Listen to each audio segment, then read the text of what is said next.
right, welcome, welcome. I am so excited today to have Gary Woodruff here. He has spent over 40 years in law enforcement. He is the former chief of police for Lawrence Police Department. Welcome to the show, Words of the Wise, Gary Woodruff. Thank you so much for being here. Thank you, Paige. Thank you for what you're doing. It's an honor to be a guest on your podcast. I'm so excited to have a conversation. We talked offline and I think we talked for like 2 hours about wellness and your passion and your insights and your wisdom on organizational wellness. And that is what we're going to focus mostly on today is the how, the why, and everything in between when it comes to organizational wellness. But I first want to give our listeners some context and some background on you. So if you could give a snapshot, I know that you are in this career for over 40 years. And so there's a lot to say in that timeline. But if you can give us a snapshot of your career, like how you got into law enforcement and how your career progressed over those 40 plus years. Well, thank you, and thank you for your commitment to doing this podcast and for what you do as well. But yeah, a lot of changes over those 40 years, that's for sure. I started in 1983, right out of high school. Enlisted in the U.S. Army and the military police, and graduated high school in May of '83. Was in basic training by October of '83, and went right into the military police. Served overseas for 18 months, and then right here back in Indianapolis, Indiana, which is where I'm from, and served the last year right at Fort Benjamin Harrison, which is now closed, but at the Army CID office. Army CID is kind of like the plainclothes detectives of the military, Criminal Investigations Division. I was getting out of the service in 1986. I joined the Frankfort Police Department, which is a couple of counties north of Indianapolis here, uh, and as 31 officer agency, so a bit of a smaller agency in a rural area, but still, great group of people and good police officers there and civilian staff, and then spent 14 years there. My career interest had always been more of the plain clothes detective side of the house, if you will. I was never that guy that kind of looked in the mirror in uniform and went, "Oh yeah, I like that." I was never that person. So always kind of like the plain clothes side of the house. Transferred down here to the Lawrence Police Department, which is right in Indianapolis, kind of a city within a city here in the Indianapolis area. And that agency is about double the size. We're allocated for 65 officers now. At the time, we were in the upper 50s, and very busy agency. I always said we'd get more done with less than any other agency I'm aware of at the Lawrence Police Department, and then had the privilege of working my way up the ranks into the chief's office in 2010. I was appointed deputy chief, and then ultimately in 2022, January 22, had the honor of being appointed as the chief of the department. I served there the last 18 months, and then with the mayor's office as the chief of the department. So it was an absolute honor to be appointed that. And learned a lot of lessons along the way, the good, the bad, and the ugly, and glad to share those, especially when it comes to what we're here to talk about, the organizational focus on officer wellness and providing those resources that can literally be life saving. Thank you so much for sharing. And I know that there's a lot to unpack in that 40 years, so I appreciate it. I want to also, something that we talked about before is Lawrence Police Department was known for something really kind of unique. And so I Yeah. wanted you to share this because people might hear that and be like, wait, is that the Right. same police department that, and I'd love for you to kind of explain that. It's kind of Yeah. unique. So in the 2018 to 2020, there was a TV show out there called Live PD. And we were approached to be on the show, and I won't go into that story. It's kind of a lengthy one, but nonetheless, we were approached to be on that show, and we did. We decided to go on it. I was our live PD coordinator. I was behind the scenes. I wasn't in front of the camera. But for those who may not be familiar, live PD was a television show where TV news crews, journalists, camera people would ride along with our officers every Friday and Saturday night live. They would be broadcasting live, not just from Lawrence, but from 8 other agencies across the country. And Dan Abrams was the host, and it was on A&E Network, and we had a fabulous experience. I mean, literally 2 million viewers every Friday Wow. and Saturday night would tune in to do a ride along with our department and the 7 other departments that were represented on live PD from across the country, from the East Coast to the Midwest to the South to West and the West Coast. So it was an honor to be one of those 8 agencies that was featured. We were on for 98 episodes, and we were the second longest running agency when unfortunately the show was canceled at the height of the civil unrest of 2020, and some of the anti-police rhetoric that was going around then. And but it was nonetheless, it was an honor to be on for those 98 episodes and to kind of be the behind the scenes person that was helping coordinate all that with the producers of the show. It's quite an experience. So we're not here to necessarily talk about that. Yeah. No, but Some of your it's viewers may be familiar with that TV show. Go, hey, was that the same agency? Yeah, it sure was. Yeah, and what a unique way to give insights into the great work that your people are doing out there on the streets and to give more perspective to the community, because I do think that that's important for us to come together and to actually see the hard work and dedication that your people are doing out there for us as a community. So thank you for sharing that. That's really a unique thing that you guys were able to experience. So It was. one of the things I want to ask you, because there's a question that comes up a lot, and we talk about this a lot, is your why. And a lot of the academies now are really trying to attach new officers to their why. And I would love to ask you, as a leader, as someone who's been in this profession for 40 years and who really does prioritize organizational wellness and has done a great job in displaying that within your organization, what is your driving force for wellness? What is your why and your driving force for that motivation? I think seeing the changes over the years, and when I first came into law enforcement, whether it was in the military or then ultimately in civilian law enforcement, if you're experiencing issues, law enforcement officers, public safety personnel in general, experience unusual things every day. Mhm. And, how those affect you, there's a lot of factors that go into that. And we've all been affected by it, and we all manage that in different ways. Some good and healthy, others not so much. And so to identify that as an issue over a period of time, and when I first started, there was no way that you were going to share any of that with your coworkers. Your coworkers would be some of the last people you would share that with because you did not want to be perceived, and I want to emphasize in air quote the word Quotes. perceived Right, as being weak. right. Not suggesting that that is weak, as a matter of fact, quite the opposite, and we know that now. Back then, that was the perception, though. You would not want to share that with your coworkers. You would certainly not want to share that with whoever your significant other was in your life. If you had one, you would not want to burden them with issues or share that with them because you would not want to cause them consternation. Well, we've learned now over the years that sharing those issues with your peers in a safe environment is not a bad thing. And we've also learned that if you do have a significant other, sharing those things with your significant other is better than not, because the greatest fear that any human being has is the fear of the unknown, Mm. right? So any significant other you may have the privilege of having in your life is going to know something's wrong. And if you're not talking about it, those conclusions can be arrived at for all the wrong reasons and all the wrong ways and all the wrong manifestations. And then we see that there's an astronomical divorce rate or problematic rate, and it just leads to all kinds of problems. I've witnessed that firsthand throughout my career. And at the end of it, you start to think, what legacy do I want to leave as a leader? And also, we can do better. Mhm. We can do better as leaders. We can do better as organizations. Obviously, this is something I feel very passionately about. So forgive me. But we can do better. We should do better. We have to do better.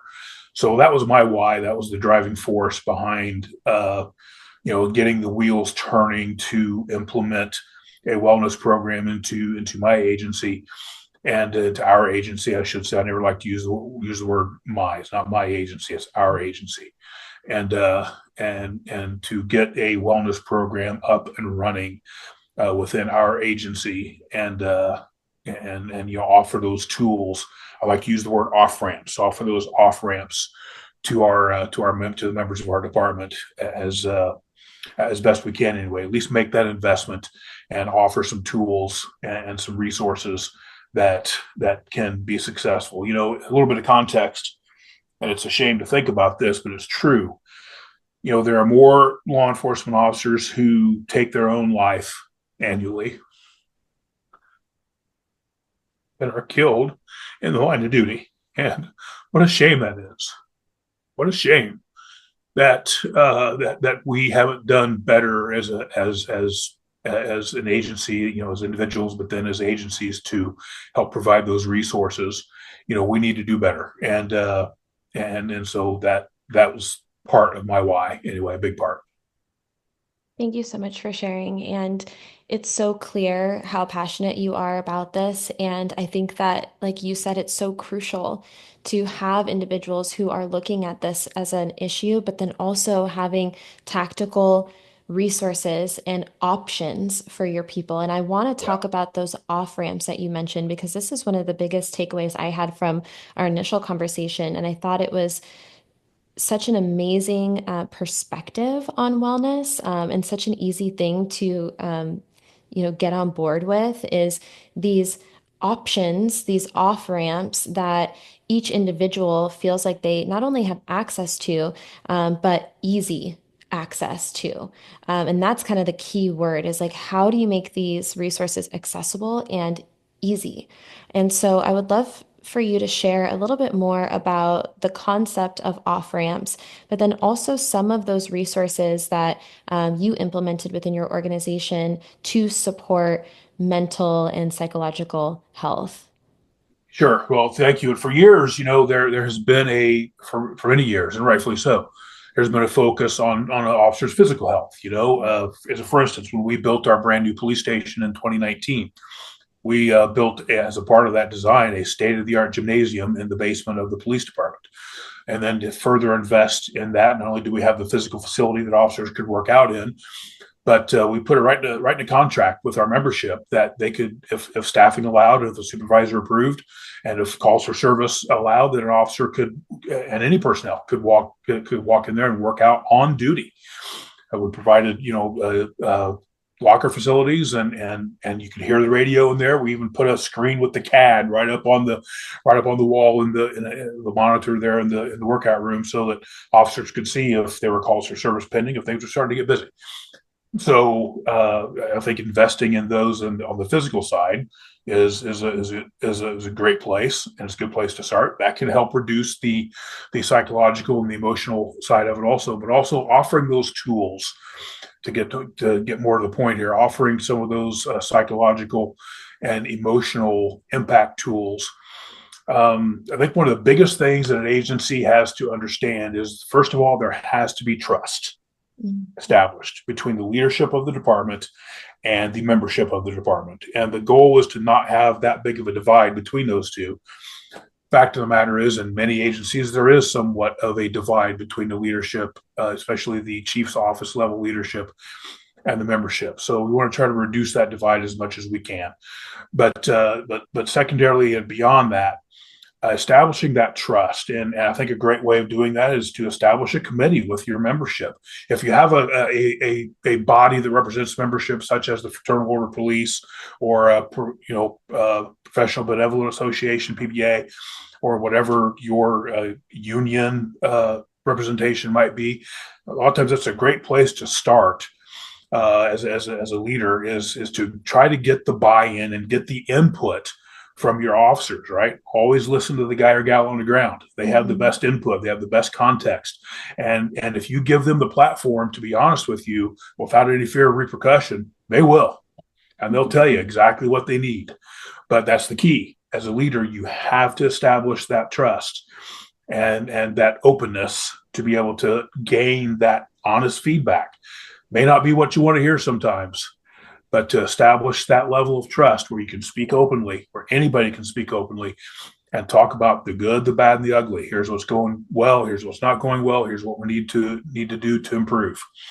and not only being willing to listen to that, but act on it. So, establishing a committee, a guiding committee, if you will, that will help implement and provide the membership with buy-in of whatever program it is that you end up doing. And then another thing I wanted to share, I don't know if this is the right time to do it or not, but it's in my mind. So, at some point, if an agency is going to offer if an agency is going to offer a robust holistic wellness program, there's going to be a cost associated with that. Mm-hmm. So finding a way to finance that as a chief executive or as a leadership as part of the agency leadership, the investment in that is going to yield dividends for you, not just in the now. For the agency, it's going to yield dividends for months, years, decades to come. If we can make an impact on even one of our members' lives and offer those robust and trusted off ramps to your membership, to the members of your department. And while I'm there, I want to talk about this very briefly. When I'm talking about the members, I'm not just talking about the police officers. I'm talking about your civilian staff, your front office staff, your telecommunicators. Mm-hmm. If you have a jail, if you have people who are jailers, people who are in corrections, include them. It needs to be every member of the department, 100%. not only the officers, but every member of the department, in my mind anyway, needs to be included here. With a lot of agencies, I've seen it where you have your police officers who are kind of the first class citizens, and then everybody else, your civilian staff, are somewhat treated as second class citizens. No, it should not be that way. Everybody should be treated in an equal manner. So, in my mind, anyway, those resources should be offered to everybody, to the entire department. And then and finding a way to finance that is just absolutely imperative, whether it's including that as a line item in your budget, whether it's going to the council or whatever the fiscal body of your agency is for an additional appropriation, whether it's seeking alternative funding methods. We all know that police departments are operating on shoestring budgets now. Staffing is short. Nobody makes enough money. We're always looking for ways to get raises for our membership, to provide them additional resources and tools, to make sure we have the best of fleet, the best equipment. Those are important priorities, of course.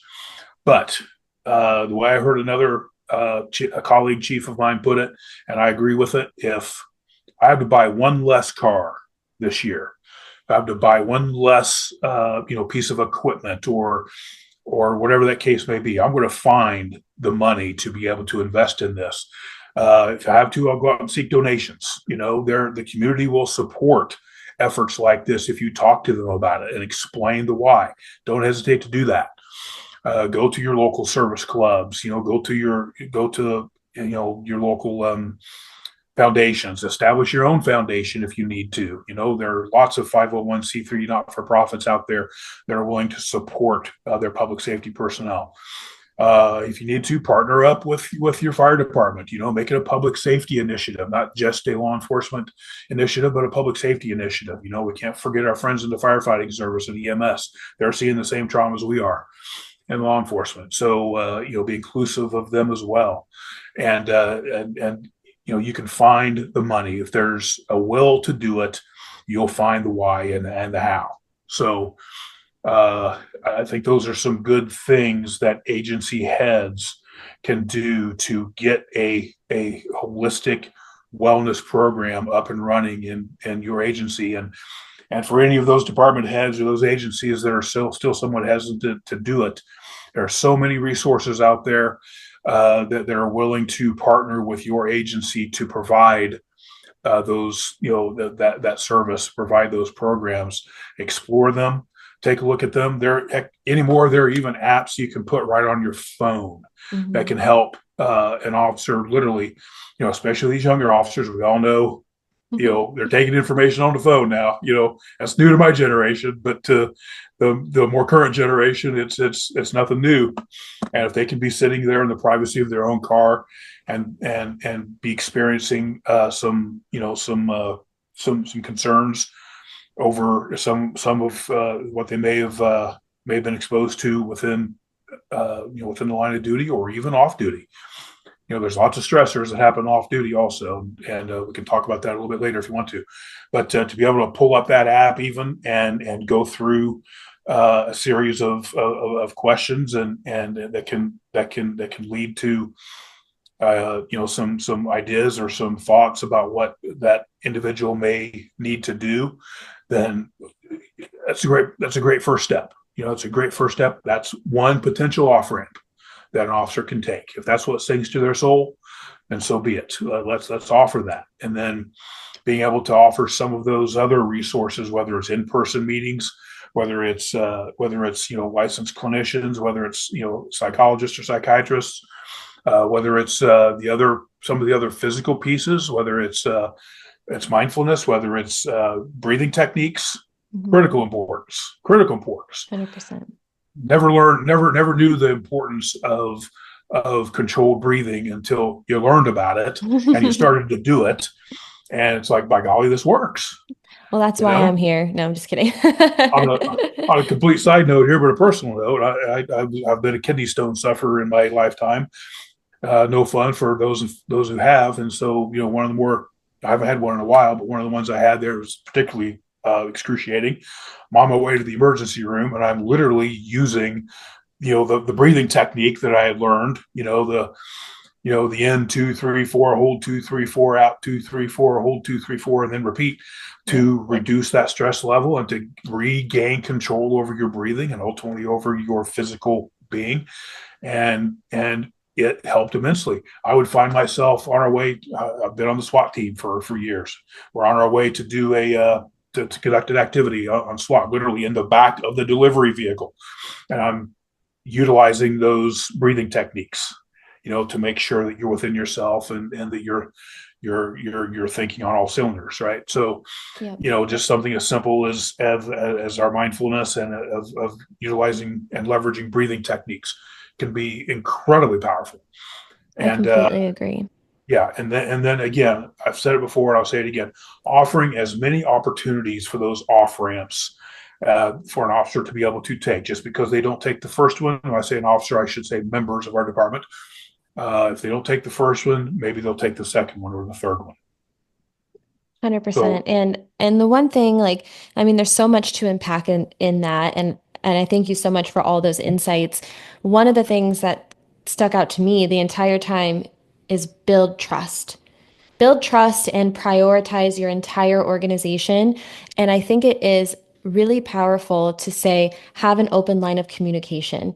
Make sure that everyone in your organization, that includes sworn and civilian personnel, have a voice and they feel like they have a voice and it's actually like backed up. It's not like, hey, you say, we're here for you, but it's like you actually show them that there is an open line of communication and you are listening to them and their needs, but then also diversifying your offerings so that everyone feels seen and supported. I always would call it the charcuterie board of wellness, but someone told me like it's that. too hard to say it, so they said I should say the buffet. So the buffet, and it's like what you said, the different off ramps, so that if one thing doesn't work for someone, and we know that everyone is going to learn differently, everyone is going to receive differently. And so one person might be really into breath work, and we know that it is powerful and effective, but someone else might not be into it yet. And so maybe they're more into the workout on duty as a part of like their way of offloading something and going out and like getting some, physical exertion out, et cetera, down the line. So having as many options as possible based on the feedback that you're getting within your organization. Obviously, budget constraints. I love that you talked about that because that is a big challenge. What I gathered from what you said is that the wellness and the safety of your organization is top priority, and that takes precedence over some of the other spendings. But also that there are, more unique and creative ways that you can get funding. I know that there's grants out there, like you said, community funding. And I also want to touch on what you talked about with buy-in and stigmatized wellness, because I think that that is a really important thing. And we know that the culture within every organization is going to be different. You also talked about the younger generation and where their attention is, and we also know that the younger generation has different expectations and needs when it comes to wellness. And so when it comes to breaking the stigma, because, like you said before, vulnerability and talking about things was viewed as, quotations weak. And we know now that that's not the case. And it's taken time to get there and to, change the framing on that. And you said, getting buy-in from your people and creating that organizational wellness. What what is your secret sauce? I know you talked about, communication with leadership, but what is a good first step with like, if there's a stigma on wellness and you're seeing that within your organization, or it's hard to push wellness forward, or maybe you're getting some pushback on buy-in with wellness in general, like what as a leader would you recommend as like a first step to breaking that and heading down that Well, path of wellness? what a great question, and there's a lot to talk about there. But I want to kind of back up a little bit Sure. before we go there and share a little bit of context. First of all, I speak from having done some things well. I speak also from having done a whole lot not so well. When I share leadership, I teach some leadership at the law enforcement academy to new chiefs every year. And I always preface it with, why am I standing before you? Probably because I've made every mistake in the book you can make and have learned from it. And I think it's important to share that. Now, don't even try to say that, oh, I did everything so right, so that's why I'm sitting here on this podcast right now sharing with you and your Right. listeners and viewers, that's why I'm teaching this class. No, far from it. So anyway, in establishing, and I think that authenticity, I really like that word. We hear the word transparency a lot within law enforcement circles, but I think that was my most overused word for 2024 was transparency. I'm not saying transparency isn't important, but I think authenticity is a better word that we can use. I think if you can be authentic as a leader, that people will connect with that. Your members of your department will connect with that a little more readily than if you try to fake it that you're all that, because you're not. And I would also suggest any leader to come from a place of never forget where you came from. Mhm. Just because you're the chief or you're the superintendent or you're whatever the title may be, never forget where you came from. You started as a regular cop, and that's you should always remember that. Anyway, and when people see that level of emotion, it's because it's real. It's and it's excuse me, it means something. Even as an old guy, retired guy, it means something. That's where that emotion is coming from. So anyway, as we establish that trust with our members, again, I think getting buy-in and seeking that buy-in and genuinely listening, not listening with the intent to respond, but listening with the intent to understand, is a big deal. And sometimes you may do much less talking and much less listening. I also think for leaders, we all have a tendency to want to lead in the same way we wanted to be led. That's not a bad thing, but you also have to be able to pivot and be amenable to and be open-minded to, just because somebody is doing something different than perhaps you would do it doesn't make them wrong. Right. And then another big part of that is, I think, setting the expectation that if an officer is experiencing some issues and they feel comfortable speaking about that with a peer, and then that peer might escalate that, or they might, strongly make a referral. Yes, we have to protect the department, but we have to do the right thing by our member who had the fortitude to step up and say, "I need help." Now, there would have been a time that there would have been a time in my career span anyway, where the first thing that would have happened if an officer would have indicated that they might need some level of assistance is they would immediately get singled out, suspended, taken off of their duties, and it would have been perceived as almost a disciplinary matter. Mhm. I think we need to do better in that regard. Would we discipline an officer who had a physical injury and who was struggling with coming back from that physical injury? Let's say we had an officer with a significant ankle injury or a knee injury, and they were rehabbing. and they were working their way to get back into full duty status, and they had a couple of setbacks. Maybe they got an infection, or maybe they had a recurring injury, and they're not quite ready yet. Would we discipline an officer under those circumstances? No. No. So I would offer to the leaders of the department out there, and supervisors from the chief's office right down to the first line supervisor, why would we do that with an officer with an emotional or wellness need? We need to get them the proper resources. Not saying there's not a place for discipline. There is. There needs to be discipline within the ranks. I get that. But let's change that stigma, and let's make an officer feel like that they're not going to potentially lose their employment or lose their livelihood or lose what they love doing every single day because they have volunteered or encountered some issues within their career that they need help with. And I think we should start looking at that more as a injury, as a line of duty injury, as opposed to as opposed to, oh geez, here's officer so and so, they've got a problem, and Yeah. and we're going to have to discipline our way out of it. I'll be honest with you. In my 40+ year career, I rarely, if ever, saw department discipline uh, turn an officer around from being a less than desirable officer, or the officer not doing what they should be doing, and turn them around to being a star performer. I never saw it. Matter of fact, Yeah. what I did see were officers who were over disciplined, and it continued their spiral Yeah. down to the end of their career when that did not need to be. Now, that's not to say there's not a time and a place for discipline, but if there is going to be discipline, there needs to be the corrective side. There also needs to be the restorative side. A lot of department policy manuals out there will focus almost entirely on the corrective side. Very rarely are they going to focus on the restorative side.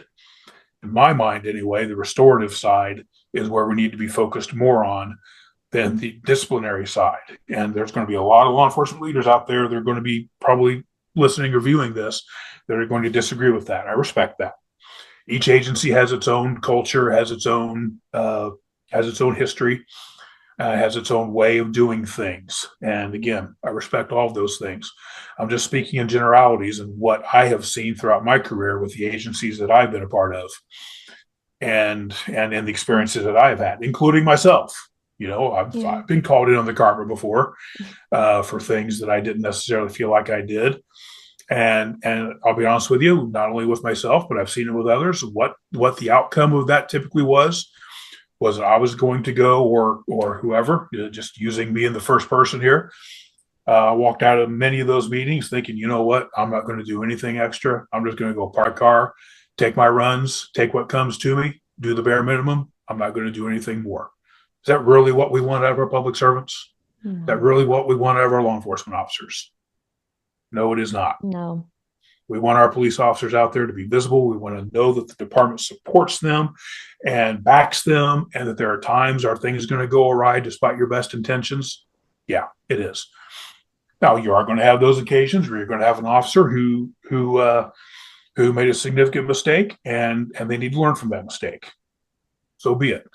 But let's not do that in a way that's mean, that's personal, that is unwarranted, and let's back that disciplinary side of it, that corrective side of it. Let's back that up with a restorative side as well. So I feel like I've gone down a rabbit hole now No, that I've I lost a no, little I bit of a train of appreciate thought. But it. No, yeah, I I think it's think important for agency heads in particular, for chiefs.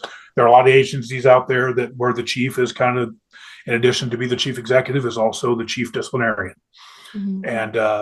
And and I think that model should change a little bit. That's a totally different topic. It's probably a completely different podcast there. But I do think that that's important, because I don't know that we can discipline our way out of supporting an officer who is experiencing some emotional, psychological, or mental concerns over what they've faced, from within the department, And from, you have the internal issues from within a department and the external issues that an officer faces. And I know for me, throughout my career arc, the things that bother me the most were not what I faced externally. It was what you faced internally Mhm. sometimes. It was not the threat from the outside, it was the threat from within. Yeah. And we as leaders need to change that paradigm. If that's a paradigm that exists in a particular agency, that needs to change, and it can't change soon enough. The 100%. the triangle, that leadership triangle that we traditionally are familiar with, you got the chief and the assistant or deputy chiefs and all that. That triangle needs to be inverted. I Mhm. always said, I don't our, our officers don't work for me. I work for them. To me, that's the way leadership works. If things are going well, they get all the credit. If things are not going so well, I take responsibility as the chief. I take responsibility. I felt like that as a first line sergeant. I felt like that as a mid level supervisor, as a lieutenant or a captain. I absolutely felt like that during my tenure in the chief's office, would be it as deputy chief or as the chief of the department. Things go well. The people who are out there doing the job every day get the credit. I'm just the person that's fortunate to be the leader of the department. But And if I things don't think, go well, I take the responsibility for that. It's my responsibility to address that and to take responsibility for it, to be responsible. yeah, and I think that, just in hearing you speak, the level of love and compassion that you have for your organization is so obvious and apparent. And everything that you said, I'm shaking my head yes, because I loved a lot of the key points of like, one, like remember where you came from, you know, show that love and that support for your agency as a whole. Lead the way you want to be led. I loved that. And treat physical and mental injuries in a similar way with compassion and resources for healing. That's the takeaway that I had from that part of it is like when we can start looking at the physical and the mental as like injuries in the same light, that's the way. And that was the question I asked you was, how do we break that stigma? Like, how do we do it? Like when there's an agency that, isn't open to that. And I think that right there, that tactical piece, like little nugget that you gave of like, when someone is struggling mentally, we need to give them the resources in the same way we would if they were struggling physically. And I completely agree with that. And you were the first person who's ever put it that way. And so I appreciate that insight a lot. Well, the two go hand in hand also. And I'll be the first to admit, throughout my career, I did not take care of the physical, as best I should. I'm no small guy, never have been, but over the years, I focused on my career development, on what I was doing as a career law enforcement officer, and then ultimately, moving up that supervisory chain. That wasn't all that important to me. Being a plainclothes detective was the pinnacle for me. Everything else on top of that, moving into the chief's office and all that, that was icing on the cake.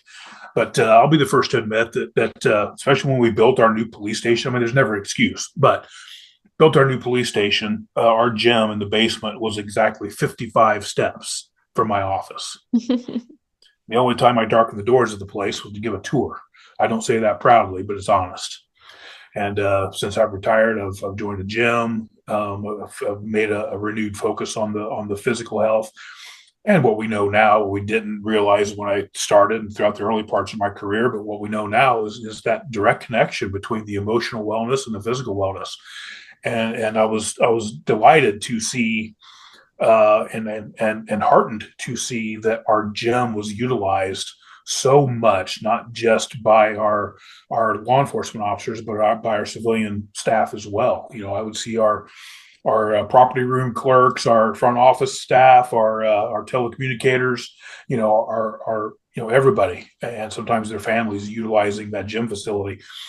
And then the connection between the physical wellness and the emotional wellness, and then vice versa. Also, the emotional wellness is connected to the physical as well. Mhm. And another thing I think it's important to emphasize is are the some of the external stimulus that can affect an officer in a derogatory way, whether it's some things that may be going on at home that can be directly or indirectly related to things they're facing within the workplace, or just the some of the everyday stressors of life that can happen. Starting and raising a family. As wonderful as those experiences are, there can certainly be some stressors that go along with that. And there are predictable pathways that an officer can find themselves getting an officer or a member of a department can get themselves in trouble with. There are 4 or 5 very predictable pathways. And so again, any offerings that we can make as an agency that can help interrupt that process, help interrupt that chain. Again, as I'll say, I keep saying, provide those off ramps. I think that's an investment that is well worth making for any agency, whether it's investing in a holistic program like we chose to do, or just having people there on site that an officer can speak with. And so I would pivot, if I may, to practitioners such as yourself and others who may want to get into this world of providing those resources and those services to agencies.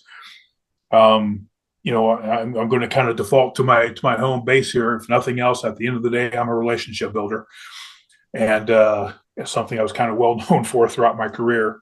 And so I think for a practitioner or a business who is looking to do this for law enforcement agencies or public safety agencies, period, I think investing in, developing, building, maintaining those relationships is an absolute key. As a group, especially those of us in law enforcement, we're not overly trusting of outsiders. And so to develop those relationships, to invest in those relationships, and to demonstrate some level of cultural competence. I want to talk a little bit more about that, but to demonstrate some level of cultural competence, I think is a key to successful implementation and to successful relationship building with the organization, with the people within the organization. And a great way to do that, one of the great ways to do that is, and this is the way we did it. We had an organization here in Central Indiana, which was an entity that we would send our officers to that had line of duty injuries. They were like a rehab facility, and they're owned by former professional athletes. Matter of fact, one of them was a former member of the Indianapolis Colts here, and was one of the co-owners of this particular entity. And before this entity came along, you might send them to a work comp doctor, you might send them to a work comp rehab facility, and you get literally the bare minimum. Well, let's just get you back to work, and if you sustain the injury again, well, so be it. Well, this group really worked with police officers, with firefighters, with public safety personnel to really focus. They took an elite athlete's perspective on it, and the results in getting officers rehabilitated physically back to work in as efficient and effective as a manner as they could. The difference was remarkable. Mm-hmm.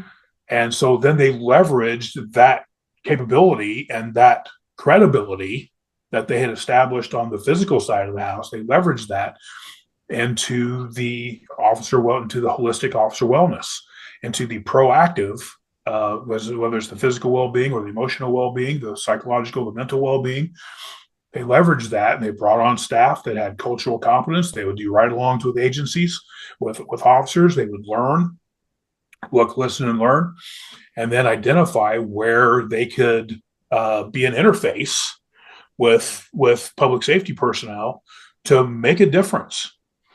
And that's why we chose the vendor that we chose to go with, was because they offered a variety of resources, everything from the app on the phone to physical presence in the building, to being able to go to a third party location, to an offsite location. Some officers feel more safe with doing that.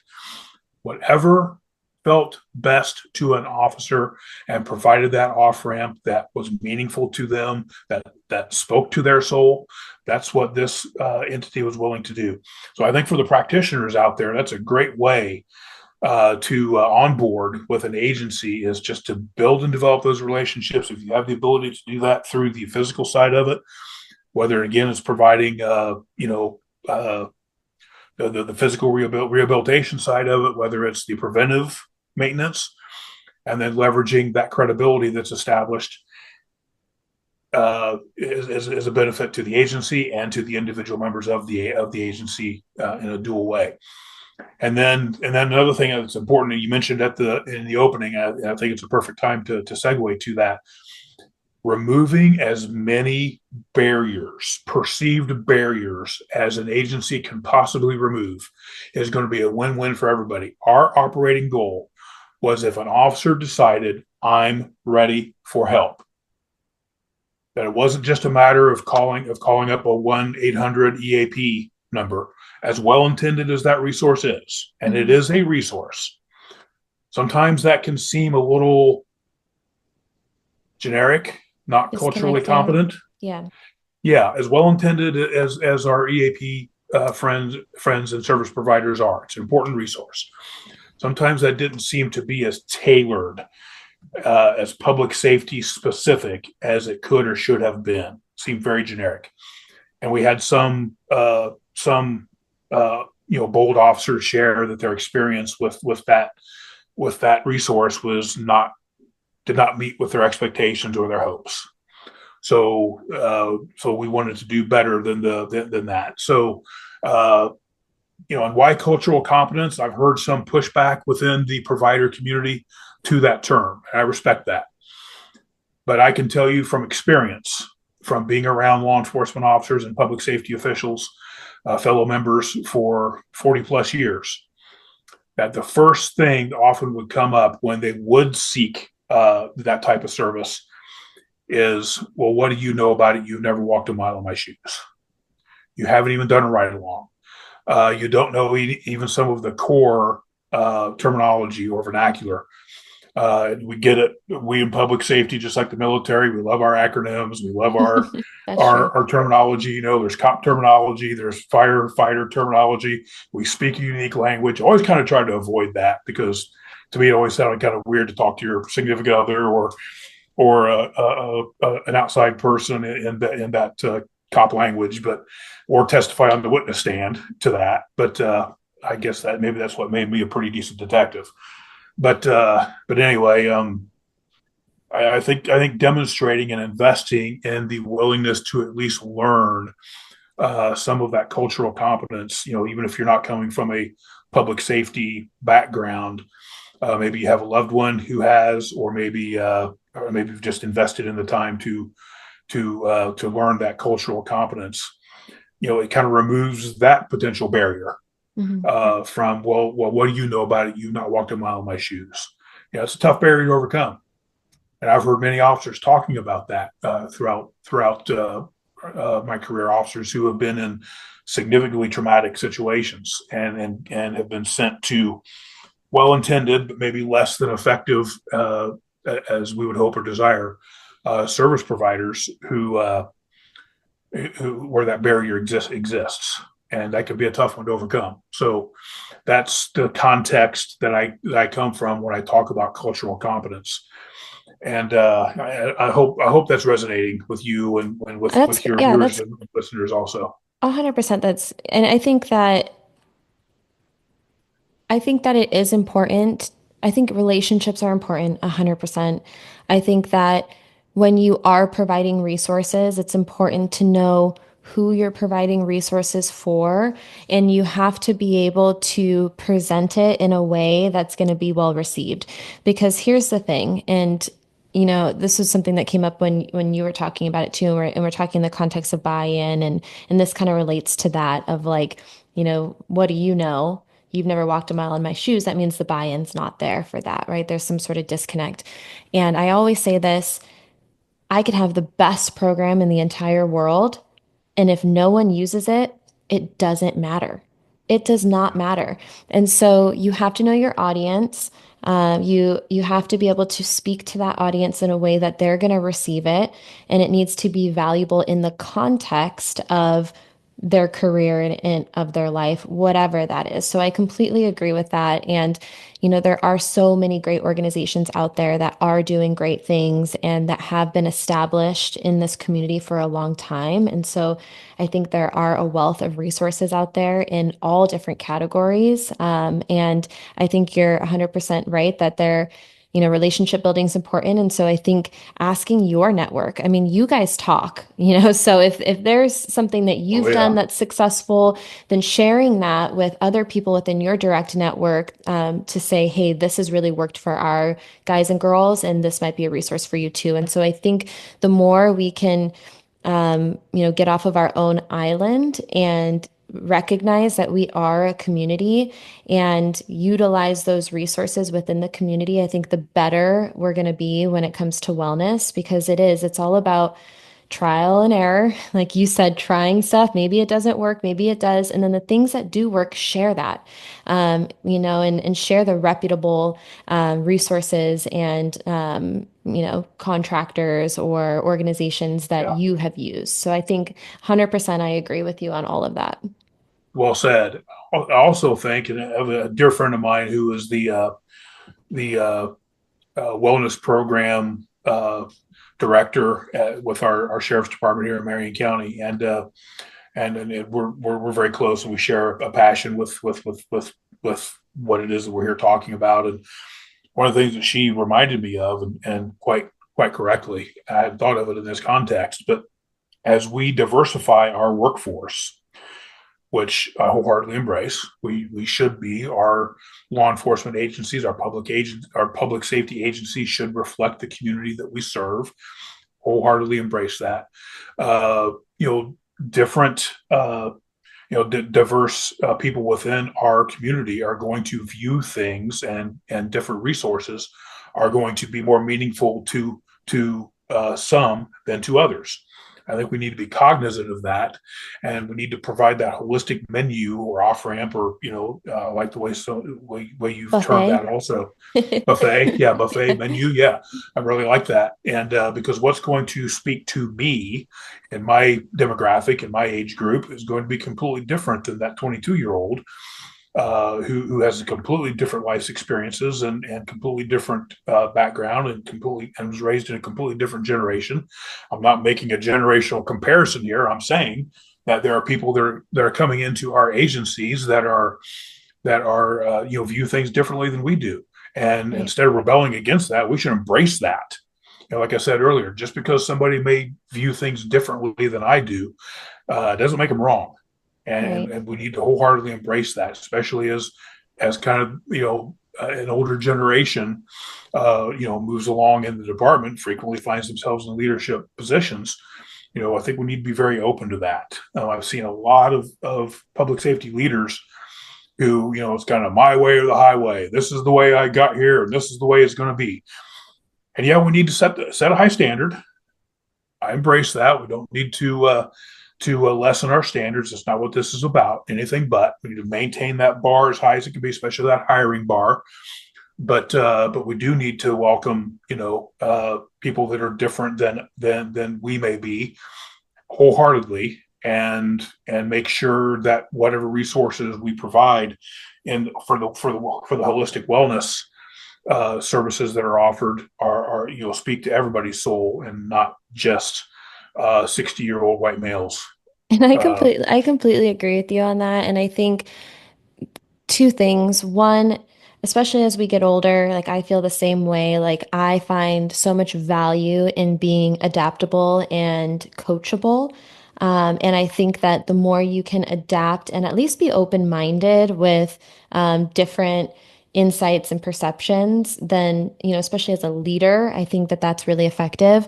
But I think to your point, it shouldn't ever be about you. It should be about them and the end goal.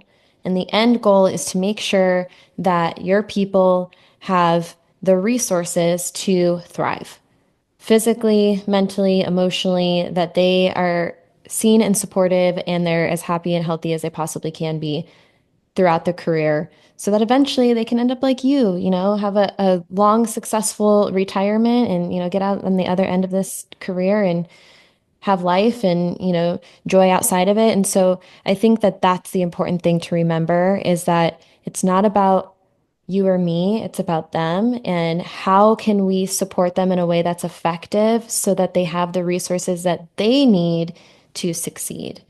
And so, Well, and I'll let you, I have one question and I think we can kind of wrap everything up and you can give me your insights on that. But I have one more question. And I think that this kind of relates to that is one, it's a two-part. So you have to remember the two. all right. One, why, I know why you care. You gave me the why and why wellness is important to you. Why should other agencies prioritize this? Why should other leaders prioritize this is question one. And question two is, what advice would you give to individuals who are new in their career, younger in their career, that you've learned along the way? Maybe something that was a trial and error, or maybe a piece of advice that you wish you would have known or you wish you would have listened to earlier that would have set you up for success down the road. So two part.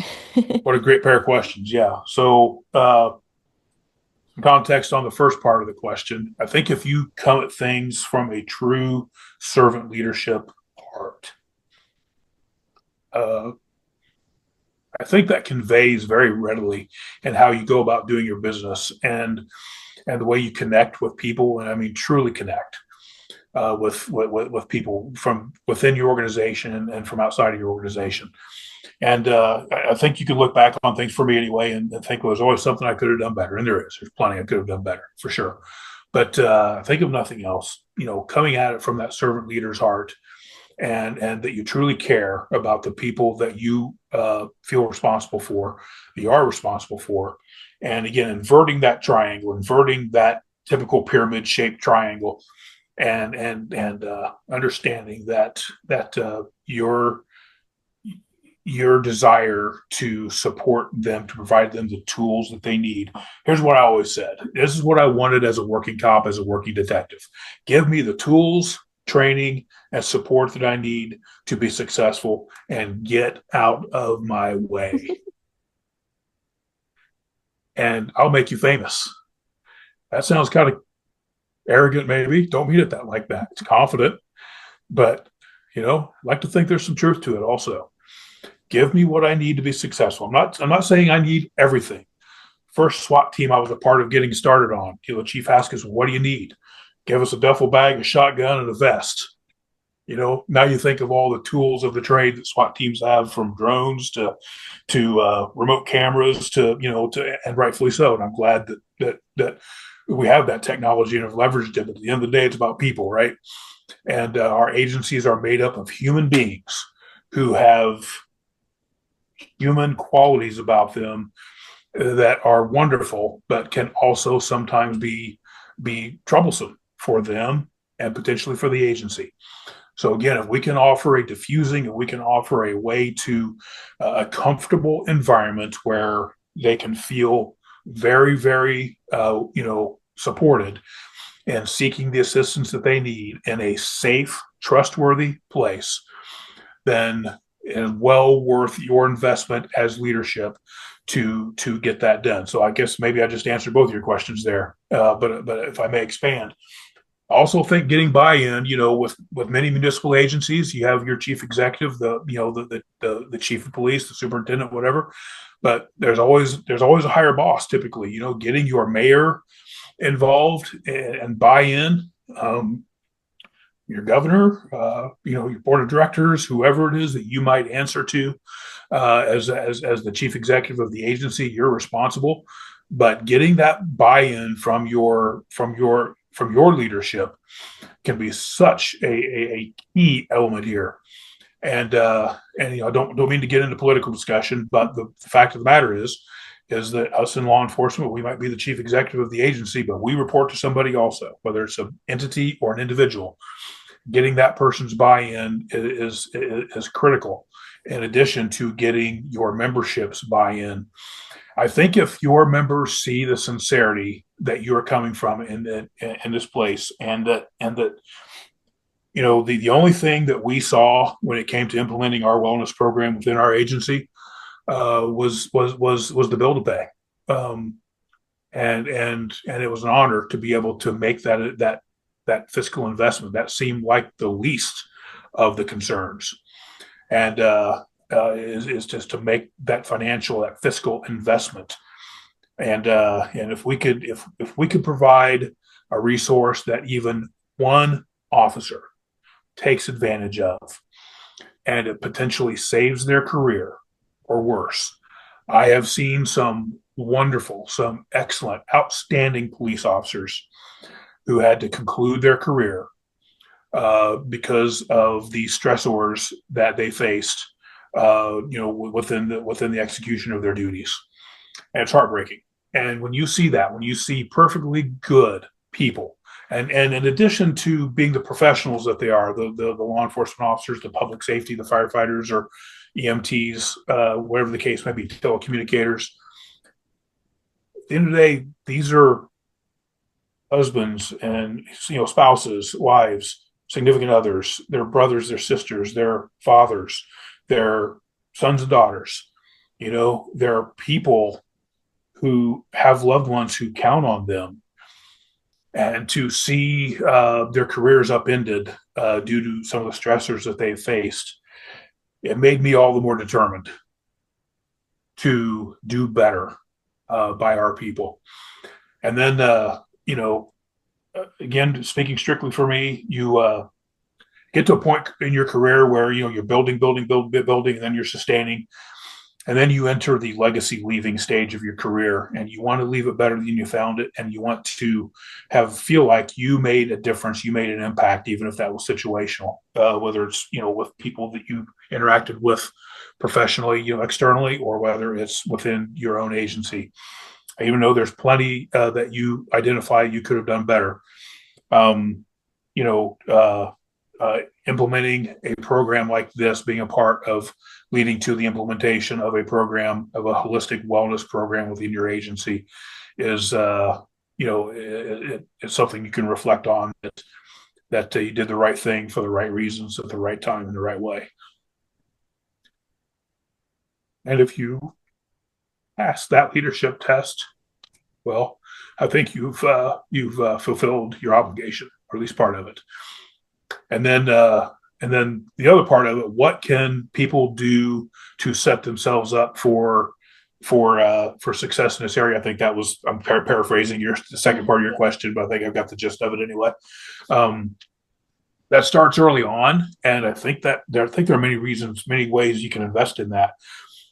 I think one of the big things, though, is maintaining those outside relationships, maintaining a life away from your chosen career. And that would, people who know me throughout my entire career, they would probably find that statement a little bit ironic, because I was definitely one of those lifers that was fully invested, and I would say even obsessed with being a professional law enforcement officer. Of the areas of interest that I had in particular, I wanted to learn everything I could learn about what it took to be a professional law enforcement officer. That was important to me.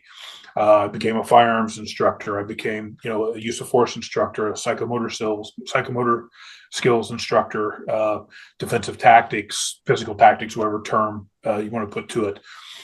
Started talking about leadership, during my tenure in the chief's office, and sharing that. Not because I think that I know all that. I don't. But the more you teach something, the better you get at it, first of all. Secondly, I have had the great opportunity to have been exposed and learned a great deal throughout my career, and I saw it as an obligation to share back. I had mentors, and people that I learned from throughout my career, still do, and I wanted to be one of those people. You never know when somebody is watching what you're doing and what you're saying. I've had many officers from within the agency, and in particular from outside of the agency, who I had the good fortune to have interacted with over my career. And they'll say, I watched what you did and how you did it, and I was always impressed by that. And man, that's so meaningful when somebody you didn't even know was watching and learning. Conversely, they can also watch and learn from the not so good things that they might be exposed to as well. I know for me in my career, I was equal parts influenced by the good, the bad, and the ugly of what I experienced throughout my career. Sometimes how I conducted myself throughout my career. There are plenty of things that you could do better. So I think identifying those, learning from them, applying them. But I would also say that maintaining those outside interests, maintaining that outside perspective, kind of that third person perspective, and not becoming so uh, isolated within your own profession that all you're doing is hanging out with your peers and coworkers. I always felt like I was a bit of an eagle in that regard. I was fully invested in those relationships within the department, but outside of the department, away from the working hours, very rarely did I do a lot of hanging out with coworkers. I did early in my career, but throughout the latter parts of my career, I not that I stopped doing that. I just made investments in maintaining those relationships that were away from law enforcement, away from public safety. Yeah. I was fully invested within public safety, I assure you, and I would even use the term obsessed. To me, if you're going to be successful and a professional, you need a healthy dose of obsession. But I think that's the key: maintaining a healthy dose Right. and not the all encompassing. Because at some point your career is going to end, and you want to hopefully live that long, successful tenure on the other side of it with the people that you have surrounded yourself with that love you and care about you, and you want that aspect of it. How Yeah. many people have we seen throughout our careers that never leave the job and wind up having maybe retiring, and 3 months later Yeah. they're gone. And what a heartbreak. They work all those years to enjoy that retirement time, and they feel lost and disconnected. And again, that's probably for an entirely different separate podcast here, but how sad. And I've seen that too. So, I'm fortunate to have had great role models, including my own dad, who did his 20 years in law enforcement, got out, and had an extremely successful career and life post law enforcement. And so I had that role model for me as close as they get. So did I answer part one and part two of your question there? Or are we still out there on either one of them? No, that was perfect. And I always want to thank you. I know we're coming up to the end of our time here, but I just really want to thank you so much for your insights and your knowledge. And I hope that listeners found as much value as I did, because honestly, I'm in awe of everything that you had to say. And so I want to thank you so much for your time and your long career and prioritizing the wellness of your people and leaving a legacy and sharing those insights with others so that they can follow in that footstep of wellness, and prioritizing their people. And so thank you so much for your time. And, we have maybe 1 minute left before we wrap, but I wanted to leave the floor to you. And if there's any final words or wisdom or messaging that you want to leave our listeners with, Well, it's a, it's here's a, the it's a, floor. thank you. It's an honor to continue to serve. And I want to also take the opportunity, I'd be remiss if I didn't, to thank you and thank you for your platform and for sharing your platform with me. There are many more interesting people you could be talking to, but you chose to spend the last hour and a half or so with me, and I'm grateful for that. And just encourage any leader. I'm not hard to find. LinkedIn is probably the best place. I'm not really a social media guy, but I have been, but I'm not now. And it's one of those things you kind of do addition by subtraction, And so I'm on LinkedIn if somebody wants to find me. I'm not hard to find, and connect anytime if I may be of any assistance, any support, any knowledge share, any transfer of knowledge to any leader, any practitioner, anybody out there who may have interest. Reach out. Please don't hesitate to reach out, and glad to discuss our experiences, and to dive further into some issues that may be getting encountered and how to overcome those. Clearly this is a passion of mine, and I'll take every opportunity to talk about this with anybody I can, especially with professionals like you who feel equally passionate and who are providing some of those off ramps to agencies and our personnel within those agencies. And I guess the last thing I would share is never forget where you came from. Thank you. Thank you so much for your time. I appreciate you so much. Honored to do so.